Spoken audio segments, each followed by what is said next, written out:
Hello everyone, welcome to my YouTube channel. Today we will discuss about neural tube defect.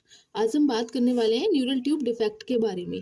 तो neural tube defect को जानने से पहले हमें सबसे पहले ये पता होना चाहिए कि न्यूरल ट्यूब क्या होती है। ठीक, तो न्यूरल ट्यूब क्या होती है, देखिए जैसे स्पर्म और एग का फर्टिलाइजेशन होता है तो उसको हम क्या बोलते हैं, फर्टिलाइज्ड एग या फिर जाइगोट बोलते हैं। ठीक, जब स्पर्म और एग दोनों का फर्टिलाइजेशन हो जाता है तो उसको जाइगोट बोलते हैं या फिर फर्टिलाइज्ड एग बोलते हैं।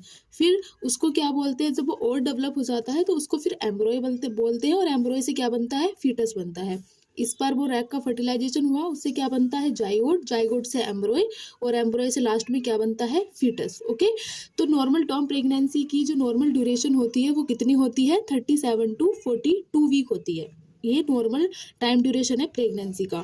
ठीक, तो इस टाइम ड्यूरेशन में से 0 to 2 वीक के प्रेगनेंसी को फर्टिलाइज्ड एग या फिर जाइगोट बोलते हैं, 3 to 8 वीक की प्रेगनेंसी को एम्ब्रॉय बोलते हैं और 9 to टिल बर्थ, जब तक बच्चे का जन्म नहीं हो जाता उसको क्या बोलते हैं, फीटस बोलते हैं। ठीक, तो ये जो एम्ब्रॉय होता है, जब इसका डेवलपमेंट हो रहा होता है, जब जाइगोट से एम्ब्रॉय बनता है तो ड्यूरिंग द एम्ब्रॉय डेवलपमेंट एम्ब्रॉय की कितनी लेयर होती है, 3 लेयर होती हैं, 3 जर्म लेयर होती हैं। उनको क्या बोलते हैं, एक्टोडर्म, मीजोडर्म एंड एंडोडर्म। ठीक है, एक्टोडर्म आउटर वाली होती है, मीजोडर्म मिडल वाली होती है और एंडोडर्म इनर वाली होती है।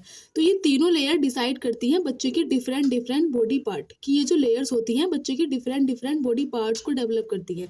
तो जो एक्टोडर्म होती है वो कौन कौन सी पार्ट्स बनाती है बच्चे के, hair, eye, nails, skin, brain and spinal cord. Okay, तो जो बच्चे का ब्रेन एंड स्पाइनल कोड होता है वो कौन सी लेयर से बनता है, एक्टोडर्म से। ठीक है, और जो मेसोडर्म होती है वो कौन कौन से पार्ट बनाती है, सिस्टम बनाती है बच्चे के, ये सीवीएस बनाती है और सर्कुलेटरी सिस्टम बनाती है, ब्लड वेसल्स बनाती है, reproductive system and musculoskeleton system and excretory system. और जो एंडोडर्म होती है, इनर लेयर, वो कौन कौन से सिस्टम बनाती है, एक तो थायराइड ग्लैंड का फॉर्मेशन करती है, एक रेस्पिरेटरी सिस्टम का फॉर्मेशन करती है और डाइजेस्टिव सिस्टम एंड ब्लैडर का फॉर्मेशन करती है। ठीक है, अब हम सिर्फ क्या समझेंगे इसमें, ब्रेन एंड स्पाइनल कोड, क्योंकि हम पढ़ रहे हैं न्यूरल ट्यूब डिफेक्ट तो वो रिलेटेड है किससे, ब्रेन और स्पाइनल कोड से। तो हम सिर्फ ब्रेन एंड स्पाइनल कोड के बारे में जानेंगे। ठीक है, तो हमें पता है ब्रेन एंड स्पाइनल कोड किससे बन रहा है, एक्टोडर्म से। ठीक, तो एक्टोडर्म की टोटल 2 सरफेस होती है। कितने पार्ट में डिवाइड है ये, फर्दर 2 पार्ट में। पहला स्पेस एक्टोडर्म और दूसरा न्यूरो एक्टोडर्म। तो जो स्पेस एक्टोडर्म है वो बाहर वाली लेयर है, आउटर पार्ट है, और जो न्यूरो एक्टोडर्म है वो इनर वाला पार्ट है। ठीक है, जैसे इधर देखिए, ये मान लीजिए पूरा एक्टोडर्म की इमेज है, तो ये बाहर वाला जो स्पेस है ये, ठीक, ये क्या है, स्पेस एक्टोडर्म है, और इनर अंदर वाली जो प्लेट है ये न्यूरो एक्टोडर्म है। ठीक, तो जो बाहर वाला स्पेस है ये स्पेस एक्टोडर्म, ये क्या क्या डेवलप करती है, बच्चे के hair, eyes, nails and skin. बल्कि जो अंदर वाली पार्ट है, ये जो न्यूरो एक्टोडर्म है, ये बच्चे के ब्रेन और स्पाइनल कोड को फॉर्मेशन करती है। ठीक है, अब होता क्या है, जैसे ही प्रेगनेंसी को 18 डेज हो जाते हैं तो 18 डेज पे जाके ये जो न्यूरो एक्टोडर्म है ये क्या हो जाती है, थिक हो जाती है। ये अभी तो थिन है, लेकिन 18 डेज की जैसे ही प्रेगनेंसी होती है तो ये न्यूरो एक्टोडर्म क्या हो जाती है, थिक हो जाती है। ठीक, तो ये जैसे ही थिक होती है तो ये अंदर की तरफ को क्या होने लग जाती है, फोल्ड होने लग जाती है। इधर देखते हैं, देखिए 18 डेज पे जाके ऐसे ही जैसे 18 डेज की प्रेगनेंसी होती है तो जो न्यूरो एक्टोडर्म है वो स्टार्ट टू थिक होने लग जाती है। उसको क्या बोलते हैं, न्यूरल प्लेट बोलते हैं। फिर जब न्यूरो एक्टोडर्म थिक हो जाती है तो उसको क्या बोलते हैं, न्यूरल प्लेट। ठीक, जैसे ही थिक होती है तो ये न्यूरल प्लेट क्या करती है, अंदर की तरफ फोल्ड होने लग जाती है, इस तरह से फोल्ड होने लग जाती है। जैसे ये पेपर है, जैसे पेपर की मदद से समझते हैं, तो जैसे हम पेपर को फोल्ड करते हैं ना, इस तरह से ये फोल्ड होने लग जाती है। ठीक, इस तरह से। ठीक, तो जब ये कंप्लीटली फोल्ड हो जाती है इन अंदर की तरफ को, तो फिर ये जो स्पेस एक्टोडर्म था इससे ये कंप्लीटली सेपरेट हो जाती है। उसको बोलते हैं क्या, जब ये फोल्ड होते होते स्पेस एक्टोडर्म से बिल्कुल कंप्लीटली सेपरेट हो जाती है तो इसको क्या बोलते हैं, अब इसको बोलते हैं न्यूरल ट्यूब। यही क्या है, न्यूरल ट्यूब।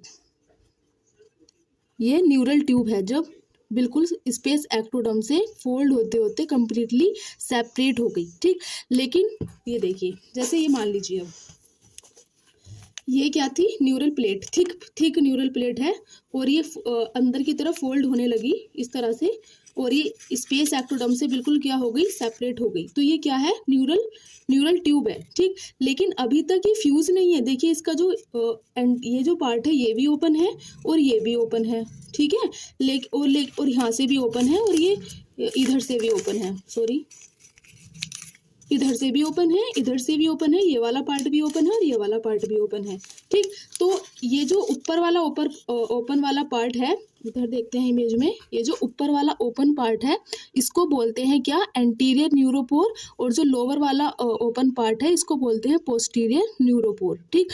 अभी ये कंप्लीटली सिर्फ फोल्ड ही तो हुई है, लेकिन अभी तक फ्यूज नहीं हुई है, ना ही एंटीरियरली ना ही पोस्टीरियरली और ना ही ये सेंटर से फ्यूज हुई है, ठीक।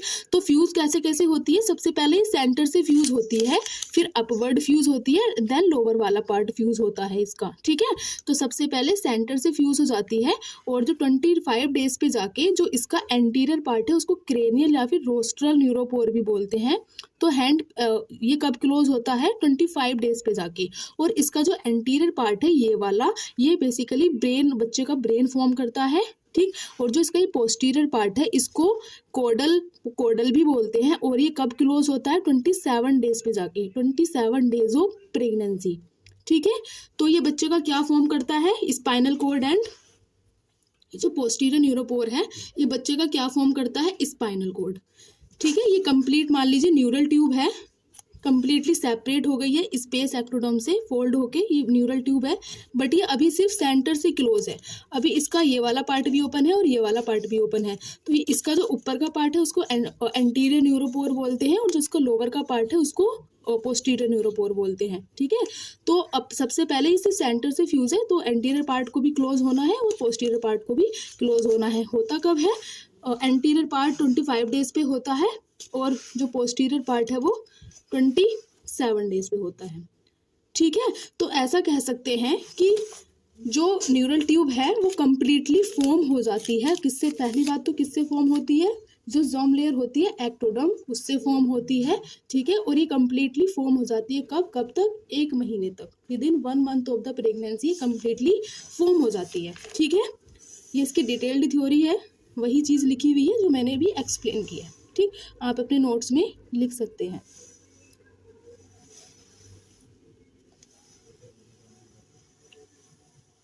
आगे चलते हैं, आगे देखते हैं। अब न्यूरल ट्यूब डिफेक्ट क्या होता है, what is neural tube defect, okay. तो अगर इस न्यूरल ट्यूब में, अभी मैंने बताया एंटीरियर पार्ट होता है, पोस्टीरियर पार्ट होता है, ये normally within 1 month of the pregnancy completely close हो जाती है। If due to any reason, अगर इसका कोई सा भी पार्ट, चाहे वो एंटीरियर हो चाहे वो पोस्टीरियर हो, अगर वो क्लोज नहीं हो पाता तो बच्चे के अंदर जो कंडीशन डेवलप होती है उसी को क्या बोलते हैं, न्यूरल ट्यूब डिफेक्ट बोलते हैं, ठीक है। तो देखिए नॉर्मली न्यूरल ट्यूब जो क्या है, ए प्रिकर्सर ऑफ सीएनएस, मतलब न्यूरल ट्यूब से क्या बनता है, बच्चे का CNS, central nervous system develop करती है, mainly brain and spinal cord, okay. तो कंप्लीटली फॉर्म हो जाती है और क्लोज हो जाती है till 1 month of the conception, pregnancy के 1 मंथ तक कंप्लीटली फॉर्म हो जाती है, ठीक। अगर ड्यू टू एनी रीजन, अगर किसी वजह से neural tube failure to close नहीं हो पाती है तो उसी को क्या कहते हैं, न्यूरल ट्यूब डिफेक्ट कहते हैं, ठीक है। तो देखिए 2 पार्ट होते हैं न्यूरल ट्यूब के, अभी मैंने पीछे भी दिखाया था इमेज में, ये anterior part, posterior part, anterior posterior. Anterior कब क्लोज होता है, 25 डेज पे, पोस्टीरियर कब होता है, 27 डेज पे, ठीक है। या फिर कह सकते हैं with in 1 month completely close हो जाती है, ठीक। तो अगर एंटीरियर पार्ट को क्रेनियल या फिर रोस्ट्रल भी बोलते हैं, तो अगर ड्यू टू एनी रीजन, अगर एंटीरियर पार्ट फेलर हो जाता है क्लोज होने के लिए, मतलब एंटीरियर पार्ट क्लोज नहीं हो पाता है, तो बच्चे के अंदर कौन सी कंडीशन डेवलप होती है, एनेंसीफेली। अब एनेंसीफेली क्या होता है, मीन्स एब्सेंस ऑफ बोल्ट, मतलब बच्चे में क्या नहीं होता, बोल्ट। अब ये बोल्ट क्या है, इसका मतलब है means all bone of the skull, मतलब बच्चे के स्कल की सारी हड्डियां, जितनी भी हड्डियां होती हैं, बच्चे के सर में हड्डियां ही नहीं होती। कौन कौन सी, प्राइटल, फ्रंटल, टेम्पोरल, ऑक्सीपिटल, मतलब बिना हड्डियों का सर होता है बच्चे का। जो बच्चा डिलीवर होता है उसके सर में हड्डियां ही नहीं होती एक भी, ठीक। तो मतलब एब्सेंस ऑफ बोल्ट, उसी को क्या बोलते हैं, बोल्ट। और इस तरह का जो बच्चा डेवलप होता है, डिलीवर होता है सॉरी, वो विद इन आवर्स के अंदर क्या हो जाती है, उसकी डेथ हो जाती है। Foetus died within few hours after delivery.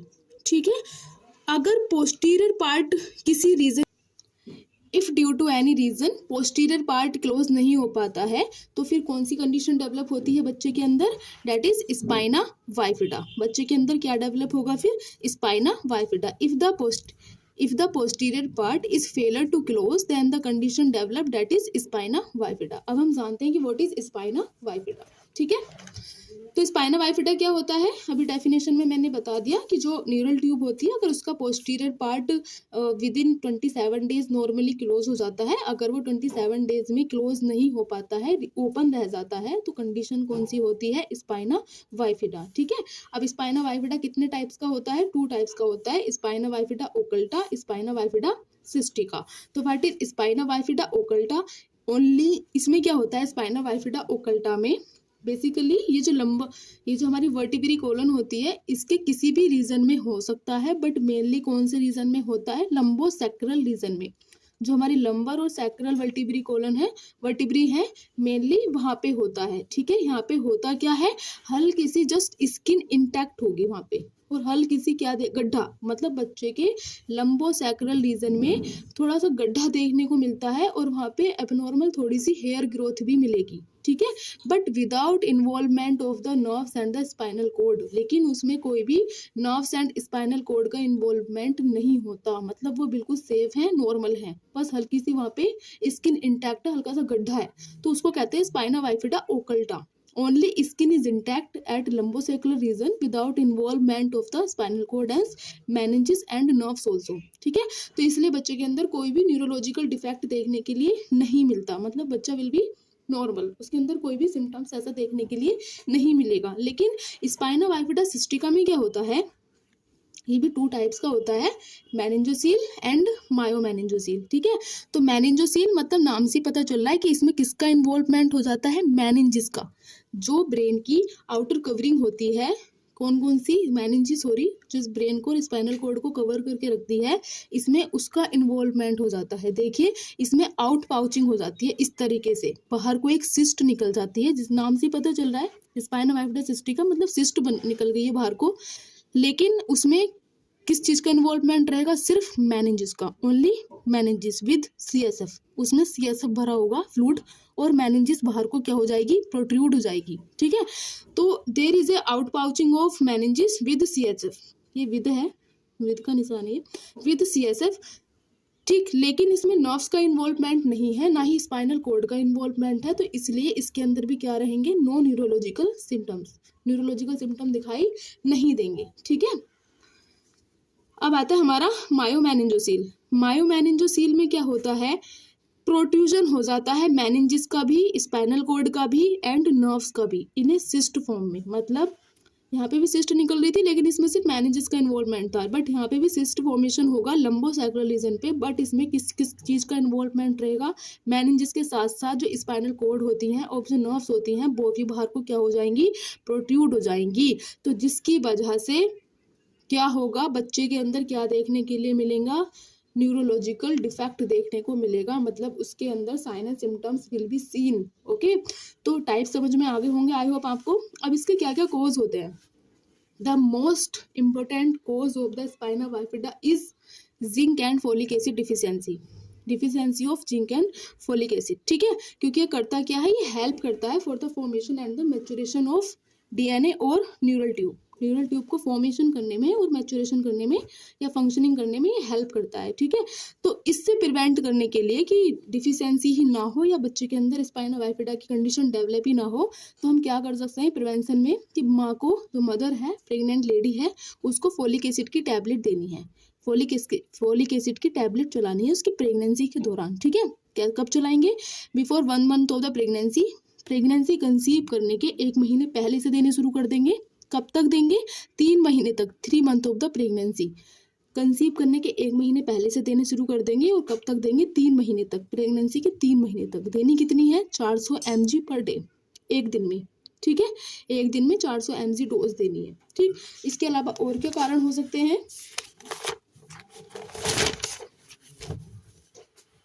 अगर मैटरनल में कोई इन्फेक्शन हो गया है, लाइक टोर्क जैसी कंडीशन है, torque is a group of infection which occur in mother pregnant lady, और ठीक है, तो it is a group of infection, ठीक।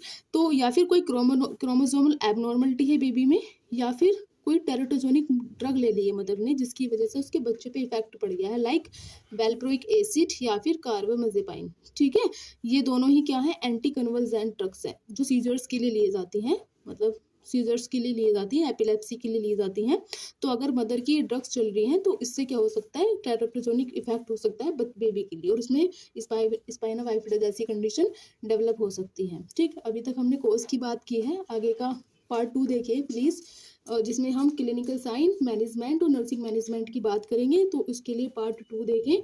अगर वीडियो पसंद आई हो तो प्लीज़ सब्सक्राइब करें और कमेंट करें। Thanks for watching.